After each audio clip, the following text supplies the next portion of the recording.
आज हम रिवीजन करेंगे स्वर संधि। स्वर संधि किसे कहते हैं? तो दो स्वर वर्णों के मेल को स्वर संधि कहते हैं। पहले शब्द का आखिरी वर्ण यदि स्वर हो और दूसरे शब्द का पहला वर्ण यदि स्वर हो तो इसमें जो मेल होगा और परिवर्तन होगा वो स्वर संधि कहलाएगा। जैसे देव का व में अंतिम वर्ण में अ है और आलय में पहला आ है। इन दोनों के मेल से बना आ देवालय, ये स्वर संधि कहलाएगा। स्वर संधि कितने प्रकार के होते हैं? तो 5 प्रकार के। दीर्घ संधि, गुण संधि, यण संधि, वृद्धि संधि और अयाधि संधि। अब दीर्घ संधि किसे कहते हैं? तो इसका सूत्र है अकः सवर्णे दीर्घ।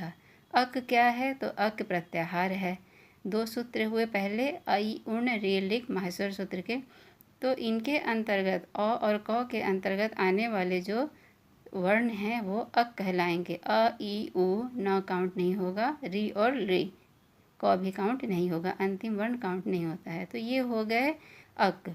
ये जब आपस में मिलेंगे अपने ही वर्ण के साथ, अ के साथ, ई के साथ, ओ के साथ, ऐसे, तो ये दीर्घ संधि कहलाएंगे।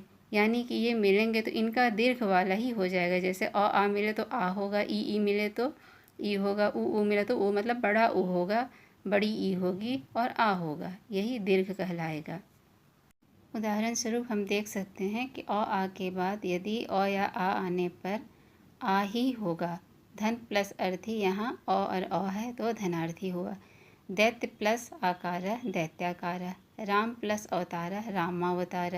विद्या प्लस अर्थी विद्यार्थी, यहाँ सब में आ हुआ है।